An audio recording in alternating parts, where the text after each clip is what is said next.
La educación es uno de los pilares más fundamentales que puede haber en un país. Educación, economía, seguridad son de las bases que conforman una nación. Cuando una de ellas no está bien cimentada o está tambaleando, la sociedad entera va a tener problemas. ¿Qué ocurre cuando uno de esos pilares no está bien fundamentado? ¿Cuáles son las consecuencias? ¿Podemos medir a todos los alumnos con el mismo instrumento, con el mismo examen? ¿Se puede utilizar un sistema educativo que fue creado hace 200 años en la revolución industrial para esta era, para la era de la información? Quiero que veamos esta imagen. Para una selección justa, todo el mundo tiene que hacer el mismo examen. Favor, subir el árbol. La primera vez que la vi me inspiró muchísimo, me trajo muchas cosas y muchas ideas a la mente, ideas que quiero compartir este día. Véanla por un momento y piensen, ¿será que verdaderamente este examen es justo para todos los que están ahí incluidos? Según el programa PISA, que por sus siglas significa Programa para la Evaluación Internacional de los Alumnos, el cual se realiza cada 3 años y mide conocimientos en lectura, matemáticas y ciencias, sitúa a ciertos países de ciertos continentes en el top con las mejores educaciones del mundo. En el listado se encuentran países como Canadá, Estados Unidos, China, Singapur, Japón, Finlandia, Dinamarca, Noruega, Suiza, entre otros. Pero, ¿qué es lo que tienen en común todos estos sistemas para encontrarse en el top 10? Altas cualificaciones de los profesores. En Finlandia, por ejemplo, muchos de ellos no pueden ejercer la carrera de maestro si no tienen por lo menos una maestría. Aprendizaje transversal según las inquietudes de los alumnos. Es decir, que estos sistemas se basan en que los alumnos aprendan a conciencia. Por ejemplo, si hay una clase de economía y de ser necesario, se puede ir a un mercado para ver cómo es que funcionan las transacciones que se dan a diario.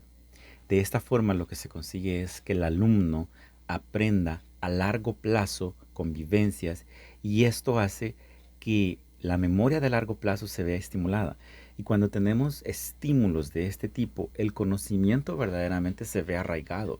No se habla de memorizar conceptos o memorizar palabras o fechas, sino que verdaderamente de aprender. La educación es gratuita para todos. Todos tienen derecho a poder acceder a educarse. No hay una privatización de la educación, por lo tanto no se hace un negocio de ella. Muchos de estos programas datan de la era de la revolución industrial, tienen años de existencia. Y ellos fueron creados en esa época para poder preparar personas para las empresas, para las organizaciones, para que trabajaran, para que siguieran órdenes, para que rindieran cuentas a sus superiores, para que no pensaran, para que pudieran recibir órdenes y acatarlas al pie de la letra. No se desarrollaba un pensamiento crítico. Y mucho de eso todavía se mantiene en la época actual. Las emociones tienen mucho que ver en el aprendizaje. Si no hay motivación, no hay ganas de querer aprender. ¿Qué es lo que ocurre? Pongamos el ejemplo de un niño que quiere estar jugando pelota, que está interesado en deportes, que tiene mucha energía para eso. En lugar de estar desarrollando sus habilidades, perfeccionándolas, no, lo tenemos estudiando matemática, estudiando conceptos abstractos, memorizando fechas, datos históricos, que se le van a olvidar en 2 o 3 días después que haya pasado el examen. Nuestro sistema está diseñado para que podamos pasar un examen y para que memoricemos datos, pero no verdaderamente para que aprendamos. Es decir, el talento que podríamos desarrollar en una persona simplemente se ve malgastado por un sistema. Tampoco te enseña acerca de emociones. El sistema educativo actual no te enseña a autoconocerte, a saber quién sos como persona. No te enseña tampoco a emprender. ¿Qué es lo que pasa cuando ya sos un adulto, te quedas sin trabajo, viene una crisis y ¿qué haces? Buscar otro trabajo, pero hay desempleo. No te enseñan cómo emprender y el estrés que eso conlleva, cómo empezar, cómo hacer un plan de negocios. El sistema básico no te lo enseña. Tampoco te enseña acerca de finanzas personales, cómo hacer crecer tu dinero, cómo manejarlo. Por ejemplo, ¿cuál es la diferencia entre una tarjeta de crédito y una tarjeta de débito?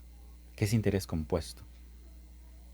Puedes aprenderlo de diferentes formas, en otro tipo de educación o una educación más especializada, pero el sistema básico actual educativo no te lo enseña.